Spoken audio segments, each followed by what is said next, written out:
Students ये class 10th की exercise 1 की बहुत इंपॉर्टेंट थ्योरम है that is Euclid's division lemma right.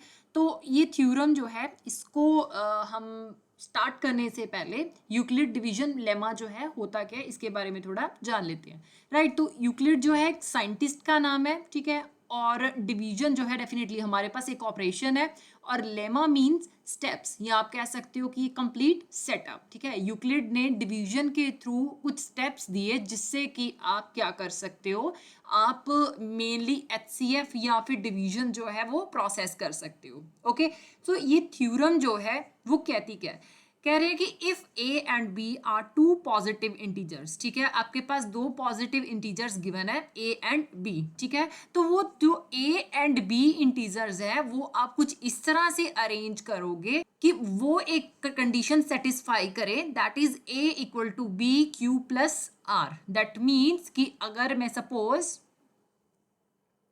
Division lemma की बात करती हूं, मैंने ए को बी के साथ डिवाइड किया, ठीक है, तो डेफिनेटली मेरे पास कुछ क्वेश्चन आएगा और एक सर्टेन वैल्यू आएगी जिसको कि हम x कह लेते हैं, ठीक है। तो जब आप a में से x माइनस करोगे तो आपके पास एक रिमाइंडर रह जाएगा, ठीक है। तो अब ये जो रिमाइंडर रह रहा है इसकी कंडीशन क्या है कि ये रिमाइंडर जो है ये या तो इक्वल टू 0 हो सकता है या फिर 0 से बड़ा भी हो सकता है, लेकिन there is one more condition कि ये रिमाइंडर जो है ये हमेशा ही जो आपके पास डिवाइजर आ रहा है उससे छोटा होगा। ओके, तो इसको हम एक एग्जाम्पल के साथ समझने की कोशिश करते हैं। फॉर एग्जाम्पल आपने एचसीएफ फाइंड आउट करना है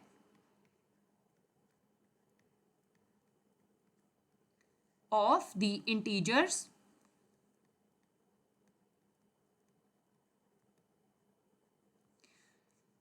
455 एंड 42, राइट।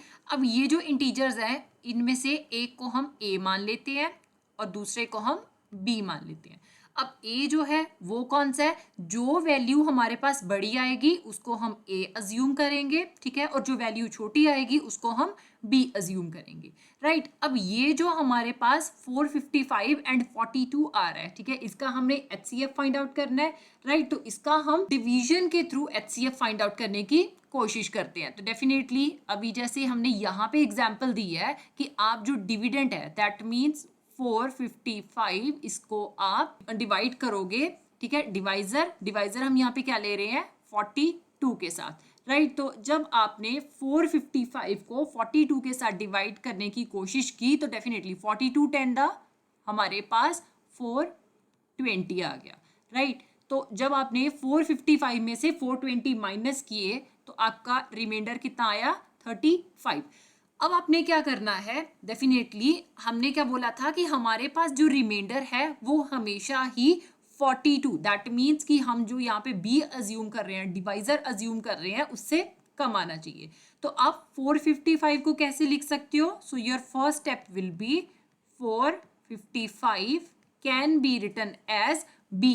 अब b यहाँ पे क्या है 42, राइट, और क्वोशंट हमारे पास कितना आ रहा है 10, रिमाइंडर कितना है 35 की 455 को आप इस फॉर्म में भी लिख सकते हो, राइट। अब हमने क्या करना है, हमने एचसीएफ फाइंड आउट करना है। तो हम क्या करेंगे, ये जो हमारे पास अब रिमाइंडर आया है अब आप इसको एज ए डिवाइजर लोगे, ठीक है, और ये जो 42 आ रहा है, ठीक है, जो पहले हमारे पास डिवाइजर था अब क्या होगा, अब ये डिविडेंड एक्ट करेगा, राइट।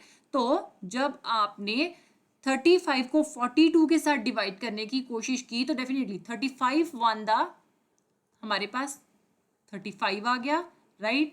तो जब आपने 42 में से 35 माइनस किए तो आपके पास रिमाइंडर कितना आ गया 7 आ गया। मतलब अब हम 42 को कैसे लिख सकते हैं, 42 कैन बी रिटन एज, अब हमारे पास ये जो डिवाइजर है डेफिनेटली ये बी अज्यूम कर लेंगे, ठीक है। क्वोशंट कितना आ रहा है हमारे पास 1 आ रहा है प्लस रिमाइंडर कितना आ रहा है 7 आ रहा है, ओके। अब ये जो हमारे पास रिमाइंडर है अब ये क्या आ जाएगा, ये एज ए डिवाइजर एक्ट करेगा, ठीक है, और जो पहले डिवाइजर था उसको हम क्या करेंगे, उसको हम डिविडेंड ले लेंगे, राइट। तो ऑब्वियसली 7 5 द 35, दैट मीन्स कि अब ये कंप्लीटली हमारे पास जीरो वैल्यू दे रहा है, दैट मीन्स रिमाइंडर जो है वो कुछ नहीं रहा है। तो ये अब 35 कैसे लिखा जा सकता है? 35 can be written as 7 into 5, ठीक है। यहाँ पे हमने यही अज्यूम किया है कि जो हमारे पास डिवाइजर आएगा वो b अज्यूम करेंगे, ठीक है। जो कोशेंट आएगा उसको हम q अज्यूम करेंगे, और रिमाइंडर जो है डेफिनेटली यहाँ पे जीरो आ रहा है, सो प्लस जीरो आ गया, right.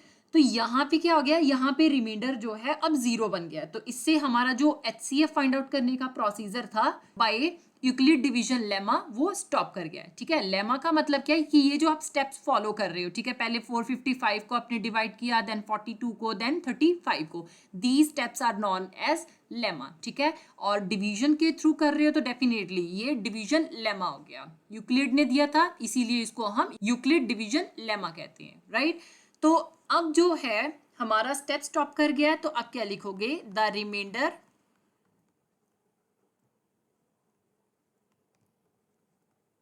has become zero, so the procedure stops since the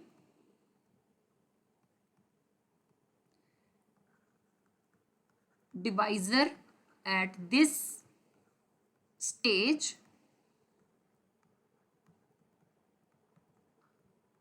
is 7, so the HCF of 455 and 42 is 7, right. तो ये थी हमारे पास थ्योरम नंबर 1.1,